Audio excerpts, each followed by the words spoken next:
My wife, when we first met, she had this brand new cute little red car. She had a big screen TV. She had a big old German Shepherd. A lot of people think I married her for the stuff, you know, the car, the dog, and the TV, but no, that's just not true. She had a bass boat too.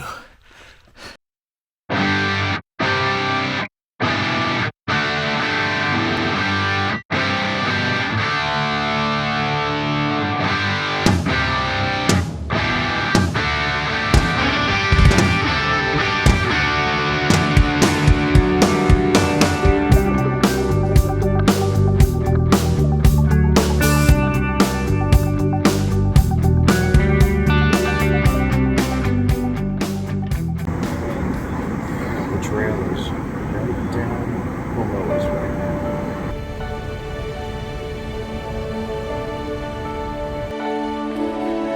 Starting in Mexico.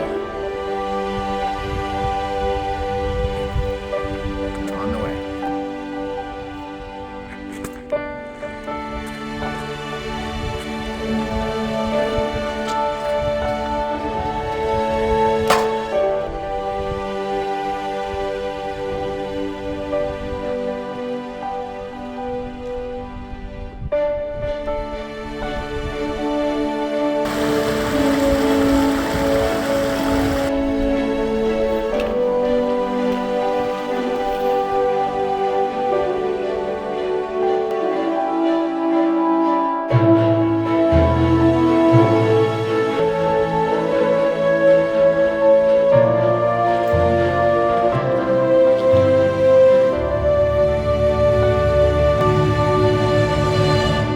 Is a wonderful person.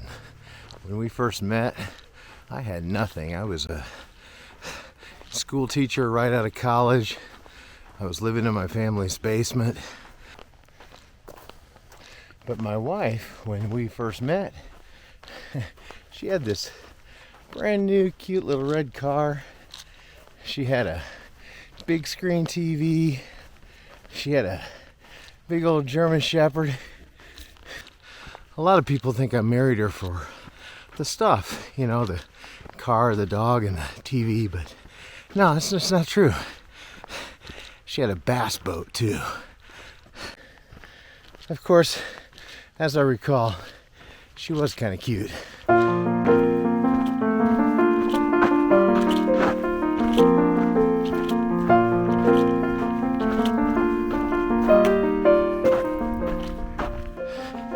And when we first married, I was teaching, I was coaching, and she was teaching, but she would beat me home by at least a couple of hours. So when she would beat me home, she would often hitch up her little red car to the boat trailer, and she would drive the boat out to Lake Mingo, and she would do a couple of hours worth of fishing.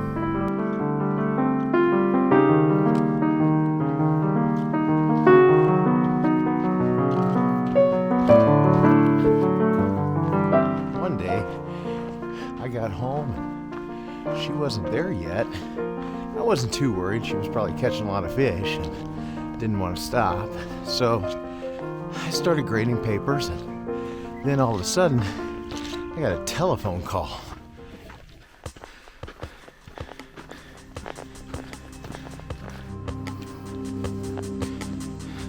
So I picked up the telephone, and it was my wife, and she said, "Chris, I'm at Lake Mingo. Come and get me." And she hung up. Wow, that's a scary call. I'm a newlywed. I had no idea what to expect, and I was kind of scared.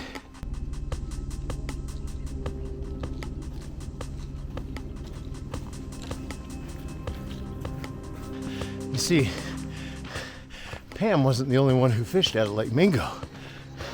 There were all kinds of burly looking guys, big old beards and camouflage shirts. Like the fish are gonna think they're a bush. So I hopped in my car and I started driving. You know, Lake Mingo is about 11 miles away. I think I got there in about 4 minutes.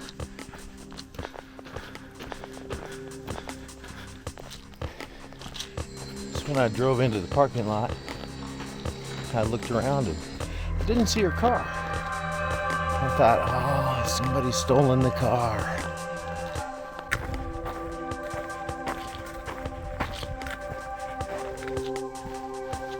So I pulled down to the boat dock, and there she stood. And I got out of the car, and she ran into my arms and just started crying.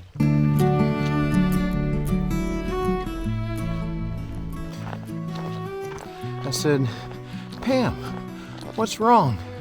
Where's the car? She looked at me with this big tear just rolling down her cheek. She pointed down into the water, and there, way down, I saw this little glimmer of red. And I thought to myself, wow, that's a darn cool place to park. But I didn't say it. I knew it. I'd been married long enough. I knew that I shouldn't say that. But it was a strange place to park.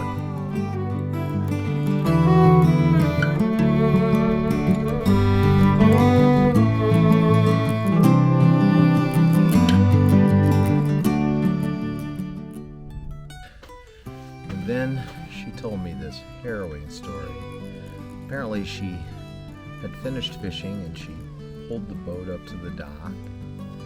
She got out of the boat and went to get the car, and she backed the trailer down into the water. She left the car running so she could go and grab her boat and pull it onto the trailer. But as she stepped out of the car and walked around to the front of the car, she heard this pop.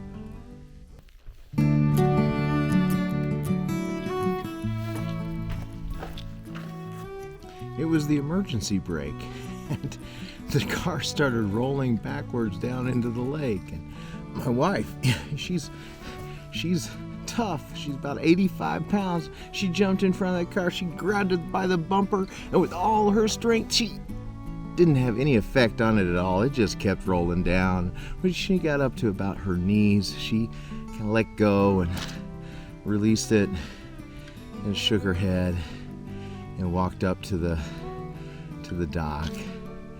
And then she thought for a little bit. She got on the payphone and dialed our house.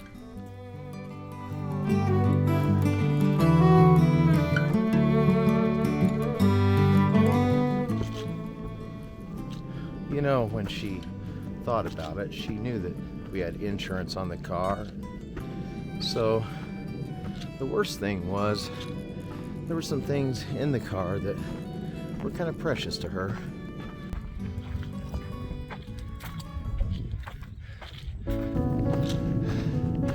Whenever she went fishing, she took off her wedding ring and put it in the ashtray so that it wouldn't get damaged or mangled in the fishing equipment.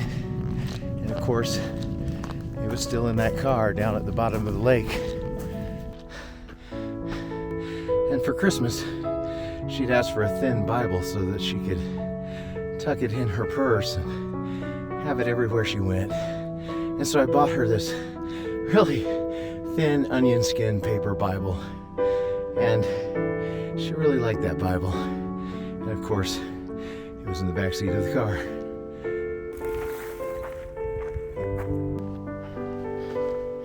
And she often babysat for our nephew, and she purchased a child seat for the back end of the car.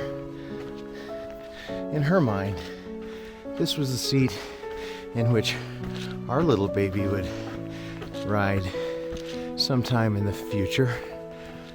And of course, it was down there at the bottom of the lake.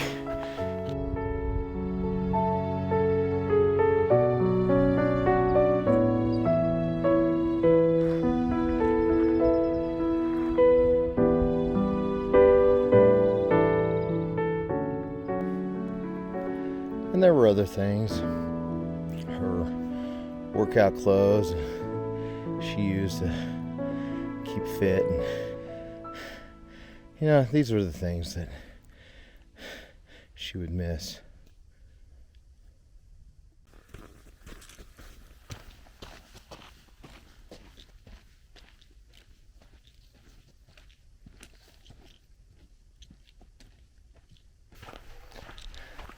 So we called the tow truck.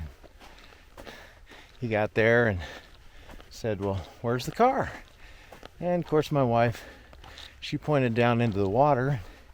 You could see on his face, he thought, that's a darn fool place to park. But he didn't say it either, because I think he'd been married for a while. He knew. And the tow truck driver, he determined that he wouldn't be able to get it out without calling for the divers from the sheriff's department. So we had to wait for those guys to show up. And when the divers did show up, this young guy, he says, where's the car? And we all pointed down. He said, well, that's a darn fool place to park. I don't think that man's married even today.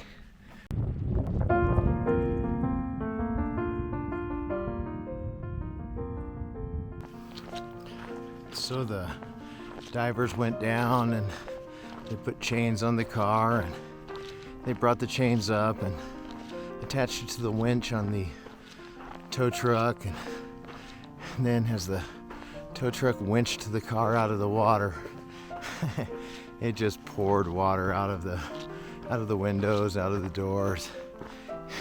My wife just kind of let out a little sigh. First thing she did was reach in and grab out her duffel bag full of workout clothes, and with a little laundering, they were just fine. They were the same as always.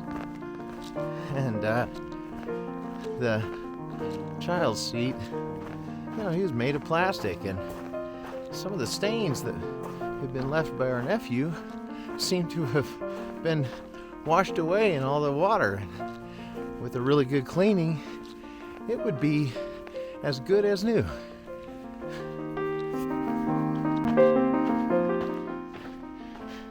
She pulled out her Bible, and it was soaking wet. So over the next week or so, we dried it. And you know how paper dries, all crinkly? That is now the fattest Bible you'll ever see. It nearly takes up its own shelf. But that expanded Bible means more to her than it ever would have before.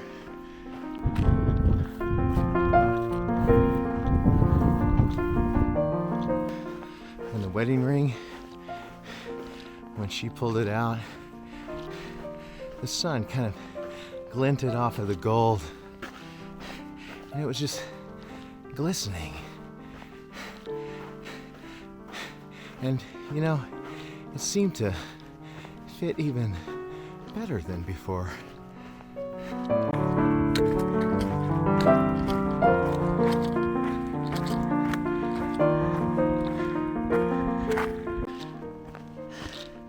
And because we had the right insurance, within a week, we were in a brand new vehicle. Thank you for listening to my story about when my wife baptized her car.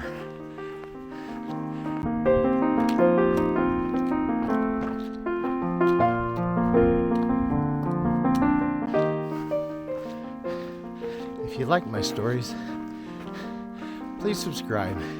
It only takes a minute, and I really appreciate it.